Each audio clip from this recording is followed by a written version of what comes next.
इच्छाएं लुप्त हो जाती,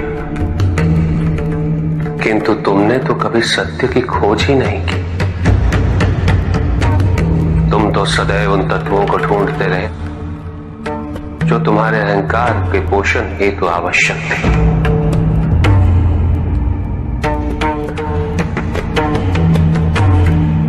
किंतु सत्य तो यही है कि ना कोई तुम्हारा है और ना तुम किसी के।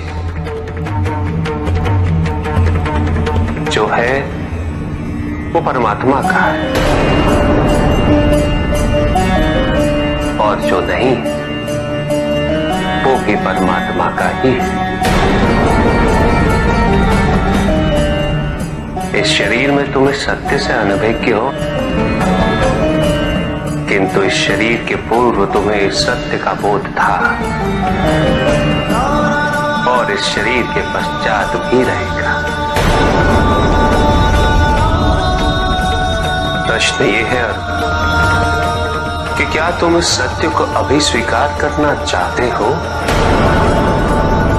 यदि करते हो तो परिवर्तन का मार्ग स्वतः प्रदर्शित हो जाएगा। आजीवन तुम प्रत्यक्ष को ही सत्य मानते रहे, परोक्ष सदैव महत्वहीन रहा। तुम्हारे पास यही अवसर है उस भूल को सुधारने का। भक्ति हेतु यदि कुछ अनिवार्य है तो केवल भक्ति ही।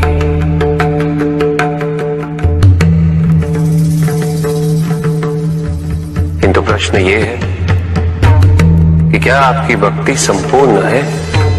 विश्वास और भ्रम के बीच की रेखा अत्यंत महीन होती है।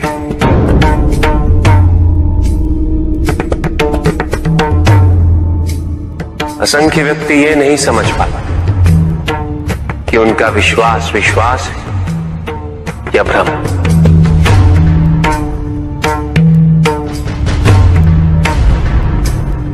मुझ तक पहुंचने के लिए किसी और की आराधना अनिवार्य नहीं। मेरे सच्चे भक्त तो मुझे किसी भी रूप में पूज सकते, किसी भी रूप में प्राप्त कर सकते। ओम नमः शिवाय। पुरुष और प्रकृति एक है, वो कभी पृथक नहीं हो सकते। शक्ति शिव के बिना अधूरी है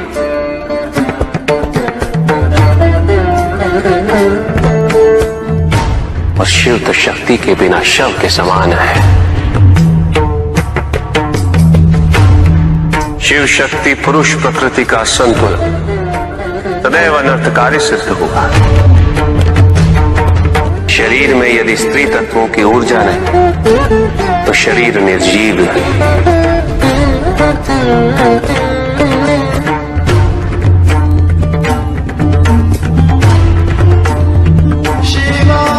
शक्ति और शिव के संपूर्ण रहस्यों को समझ लेना भक्ति, ज्ञान और तपस्या की पराकाष्ठा है।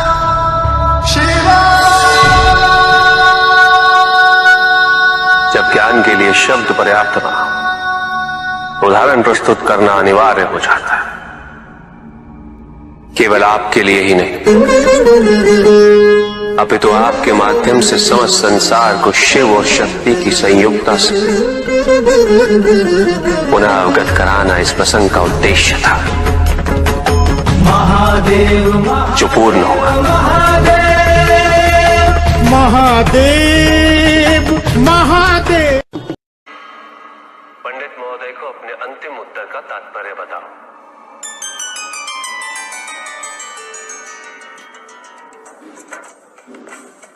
तात्पर्य ये है पंडित जी, इस जगत में एक गुण, दो गुण, तीन गुण, पांच गुण, ये सारे आरोपण मानव का मस्तिष्क करता है। अन्यथा जगत तो ब्रह्म माया है और ये सारे गुण भी माया मात्र है। सब कुछ निर्गुण है मेरे महादेव की भांति।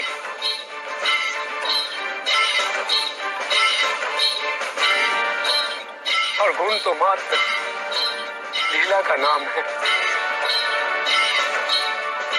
साधु साधु साधु साधु। किंतु प्रभु, ऐसा कोई ज्ञान तो इस संसार में है ही नहीं। वेद तो ईश्वर की आराधना, व्रत, तप, ज्ञान आदि क्रियाओं से करना सिखाता है। तो फिर निर्गुण वाली बात सत्य कैसे हो सकती है? वेद में ही सारा ज्ञान है पंडित महोदय। वेद का सही अर्थघटन करना इस समय संभव नहीं। अनंत शिव। प्रजापिता ने वेद के मंत्र दिए ताकि मनुष्य मात्र अपने गुणों के माध्यम से निर्गुण तक पहुंच सके।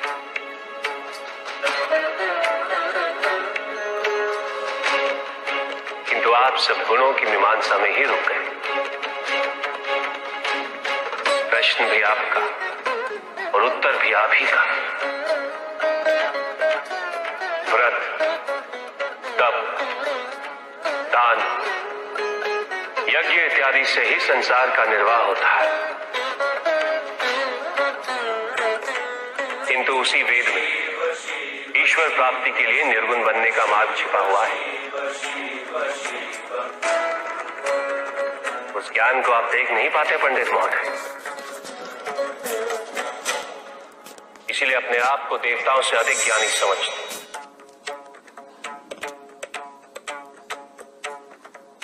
पंडित महोदय, ज्ञान का भ्रम अज्ञानता का प्रथम लक्षण है। इस प्रकार भरे हुए पात्र में कुछ नहीं समाता, उसी प्रकार ज्ञान के अहंकार से भरे मन में अधिक ज्ञान नहीं समाता।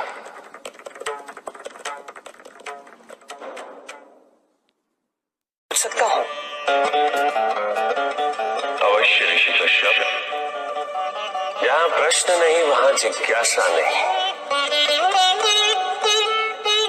और जहां जिज्ञासा नहीं होती वहां ज्ञान की वृद्धि नहीं हो सकती।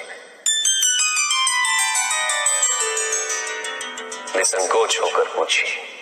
प्रभु, आप तो कालोपरी हैं, सर्वज्ञ हैं, त्रिकालदर्शी हैं। चारों ओर ये जो अज्ञान का अंधकार फैल रहा है, उसमें ज्ञान का मूल अर्थ कहीं ना कहीं खोता जा रहा। मेरा आपसे विनम्र निवेदन है प्रभु, किसी अन्य विषय पर चर्चा आरंभ करने से पूर्व हमारे और इस समस्त संसार के कल्याण और मार्गदर्शन हेतु आप ज्ञान की मूल परिभाषा से एक बार हमें पुनः अवगत करवाएं। ज्ञान और अज्ञान की परिभाषा को स्पष्ट रूप से समझने के लिए ज्ञान और अज्ञान की विशेषताओं का स्मरण करना आवश्यक है। जिसके कारण स्वार्थ, विनाश, क्रूरता, अशांति और भय में वृद्धि हो, वह ज्ञान है। किंतु जो व्यक्ति को उदार, निर्भीक, सहनशील और विनम्र बनाए, वही ज्ञान है। अज्ञान की शक्तियां दुरुपयोग करने हेतु प्रेरित करती हैं, किंतु जो अपनी शक्तियों और अपने सामर्थ्य के प्रति अपने उत्तरदायित्व को समझाए, जो न केवल अपने अपितु अपने से पहले संसार के उद्धार हेतु प्रोत्साहित करे, वो ज्ञान है। ज्ञान का मूल उद्देश्य ही परोपकार है, सृजन है। दूसरों की भावनाओं को समझना, उनका आदर करना, यही ज्ञान है। क्योंकि ज्ञान हमें न केवल अपने अपितु दूसरों के दुख और सुख के प्रति भी संवेदनशील बनाता है। किंतु जो दूसरों की भावनाओं का अनादर करे, उसे ज्ञान की श्रेणी में कैसे रखा जा सकता है? अज्ञान के कारण व्यक्ति सांसारिकता में बंधता जाता है, वो माया में उलझता जाता है। अज्ञान परम सत्य से दूर ले जाने का माध्यम है, किंतु ज्ञान व्यक्ति को परम सत्य की ओर ले जाता है। ज्ञान मुक्तिदायक है, मोक्ष का मार्ग है,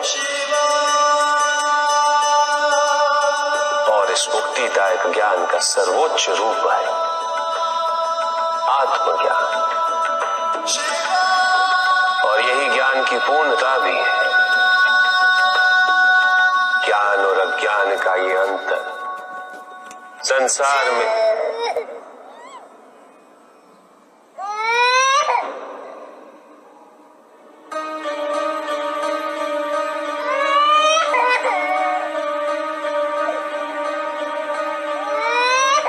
ऋषि कश्यप, ये तो किसी शिशु का क्रंदन है। विदर्भ देश के राजा और मेरे भक्त सत्यार्थ का पुत्र चालू देश के राजा ने सत्यार्थ की हत्या कर दी। सत्यार्थ की पत्नी ने अपने शिशु के साथ अपनी रक्षा करने हेतु वन में शरण ली, किंतु अब तो वो भी मृत्यु को प्राप्त हो चुकी है। भक्ति का उचित मार्ग बताए हमें, ताकि मेरी भांति दूसरा कोई भूल ना करे। भक्ति मुक्ति का आधार है पुष्पदल, और मुक्ति तो केवल समर्पण से ही संभव होगी।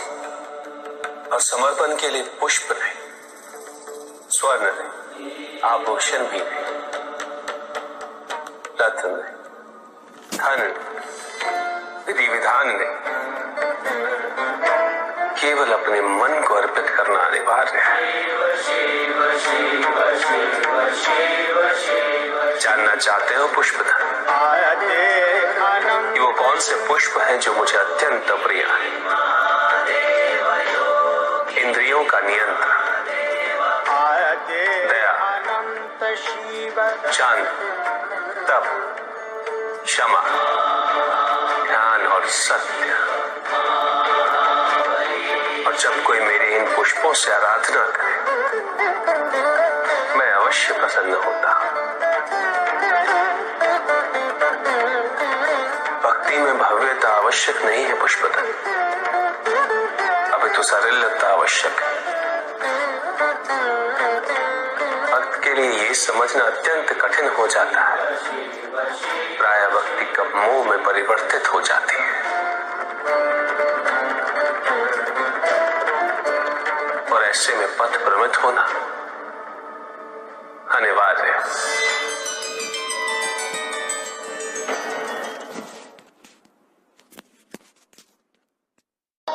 किंतु पिताजी, कुछ व्यक्ति अहिंसा का व्रत कर रहे हैं, किंतु अधिकांश व्यक्ति तो अस्त्रों शस्त्रों से सुसज्जित होकर घूम रहे हैं।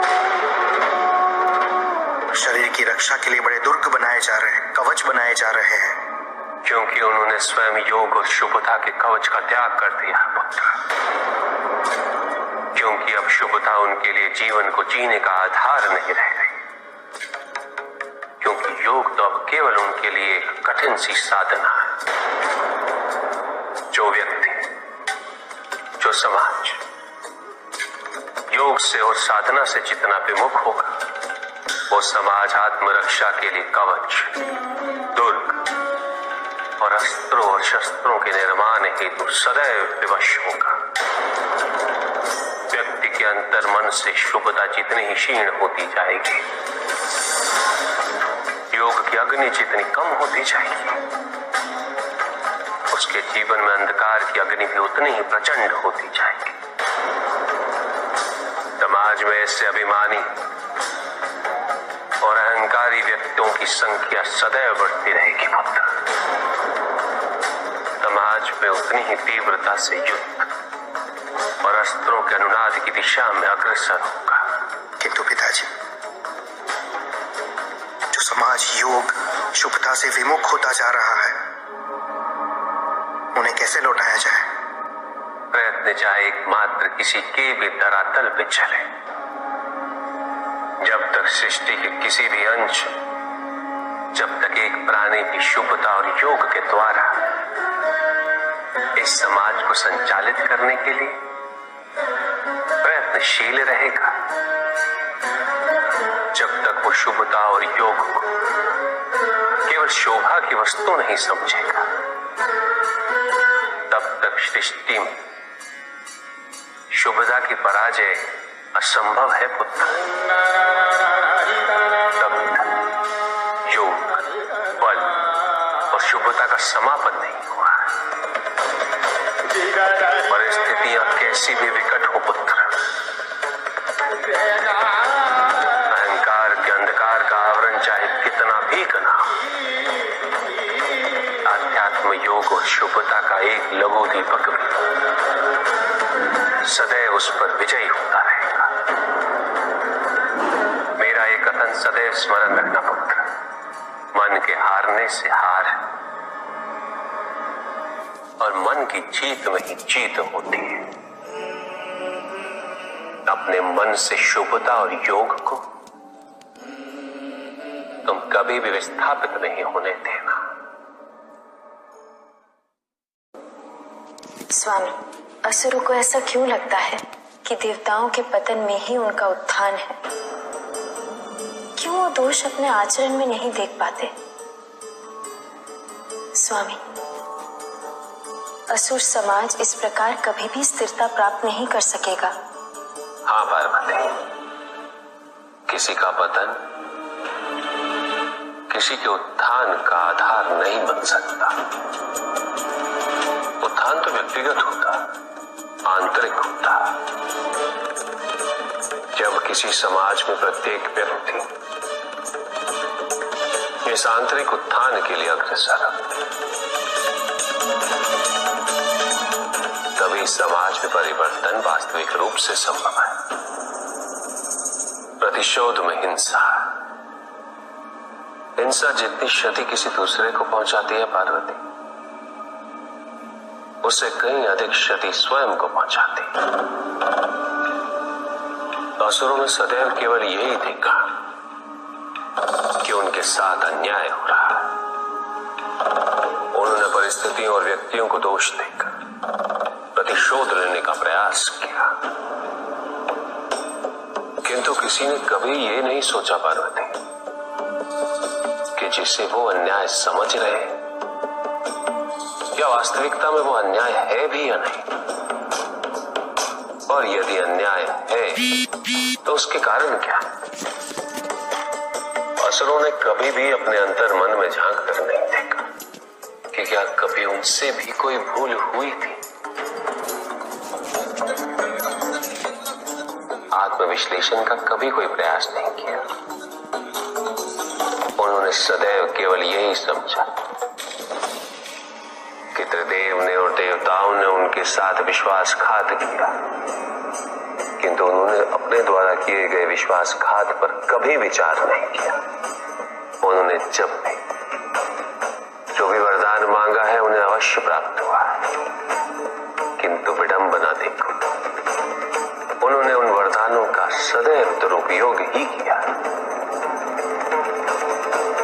व्यक्तिगत कारणों के लिए, महत्वाकांक्षाओं की पूर्ति के लिए। तो केवल अविश्वास से आती है। स्थिरता के लिए विश्वास अनिवार्य। विश्वास और शांति की निरंतरता बनाए रखना कैसे संभव है? इस नकारात्मकता का प्रसार हम कैसे रोकें प्रभु? केवल इस जागरूकता से कि सब कुछ अहम से संबद्ध नहीं। जब भी किसी व्यक्ति के कार्य में अहम भाव प्रबल हो तो अहंकार, व्यक्ति जैसा भी हो, उसे अस्तित्व केवल वैसा ही प्राप्त होता है।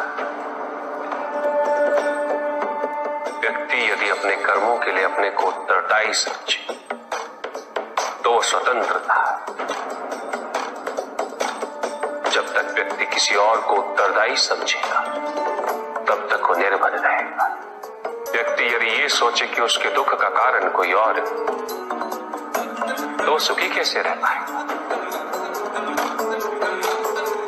यह असंभव है, क्योंकि दूसरों को परिवर्तित करना उसके वश में नहीं, वो तो केवल अपने आप को परिवर्तित कर सकता है। यही एक स्वतंत्रता है उसके पास। जो पीड़ा है, जो कष्ट है, वो व्यक्ति के अपने फल है, अपने निर्णय के फल। और जिस दिन वो अपने निर्णय परिवर्तित कर ले उसी दिन उसके जीवन में परिवर्तन भी आ जाएगा। जिन्होंने जीवन के प्रति घृणा सिखाई उन सभी व्यक्तियों ने पृथ्वी को नर्क बनाने में अपना योगदान दिया। इसलिए अधिकांश व्यक्ति अपने दोष, अपनी त्रुटियां और अपनी व्यर्थता को जीवन पर आरोपित कर मुक्त हो जाते हैं। उन्हें लगता है कि जीवन ऐसा ही होता है और उसके समक्ष वो विवश है। वो ये नहीं समझते कि वो जिन प्रवृत्तियों को लिए वो प्रवृत्तियां दुख को जन्म देने वाली वृत्तियां हैं। वो अपनी अज्ञानता की गहराई से अनभिज्ञ है और वो अपने अहंकार में ये स्वीकार नहीं कर पाते कि वो तो कुछ जानते ही नहीं। अहंकार सर्वज्ञता का भ्रम उत्पन्न करता है।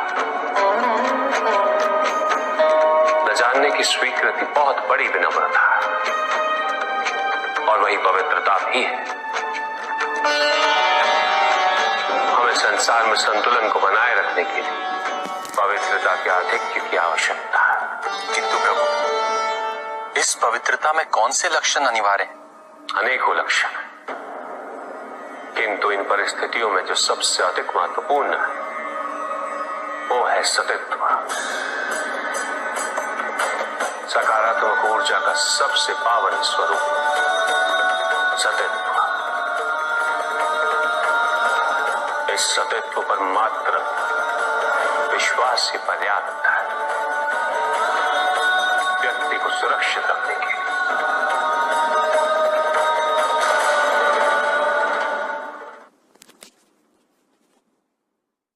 युद्ध किसी व्यक्ति से नहीं गणेश, मानसिकता से होता है। युद्ध में संघर्ष अच्छाई या बुराई का नहीं होता। सभी में अच्छाई है और बुराई भी है पुत्र। युद्ध तो विचारधाराओं का होता है। व्यक्ति अपने पराक्रम पर, अपनी क्षमता पर विश्वास कर युद्ध करता है और जब उस विश्वास को क्षति पहुंचती तो सब कुछ निरर्थक प्रतीत होने लगता है। किंतु आपसे पराजित होकर भी रोहितांग क्यों नहीं समझ रहा? उसे अपनी स्वतंत्र इच्छा का उपयोग कर उचित मार्ग पर चलने का प्रयास करना चाहिए। व्यक्ति अपने को खो दे समझती है, व्यक्ति अपने को समर्पित कर दे, छोड़ दे अहंकार को तो ब्रह्म की इच्छा ही पूर्ण होती है और अभी भी वही फलित हो रही है। ऐसा नहीं है कि हम उससे भिन्न फलित करा लेंगे, लेकिन व्यक्ति भिन्न फलित कराने में लड़ेंगे, टूटेंगे, नष्ट हो।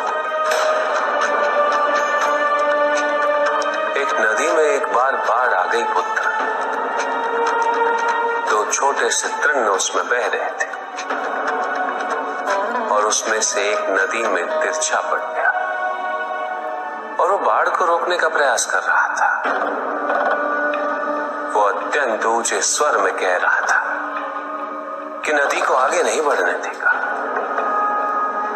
यद्यपि नदी तो बस बढ़ती ही जा रही थी। वो फिर ऊंचे स्वर में यही कह रहा था कि मैं इसे अवश्य रोकूंगा,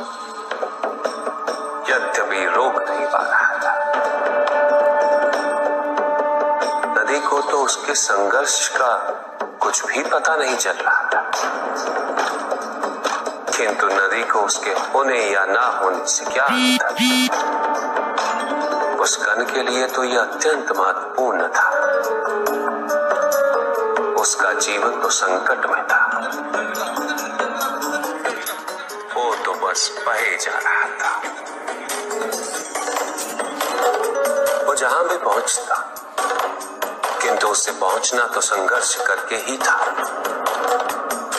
किंतु ये बीच का क्षण, ये बीच का काल दुख, पीड़ा, द्वंद्वता का काल है। वहीं दूसरी ओर जो दूसरा तृण था, उसने अपने को समर्पित कर दिया। वो तो नदी में सीधा पड़ा हुआ था। नदी के प्रवाह के साथ साथ बहता जा रहा था और उसे ऐसा प्रतीत हो रहा था जैसे कि वो नदी को दिशा दे रहा है, उसे प्रवाहित होने में सहायता कर रहा हो। वो तो ये निश्चय कर बैठा था कि नदी को समुद्र तक पहुंचाकर ही रहेगा, किंतु नदी को उसकी उपस्थिति का भी आभास नहीं था।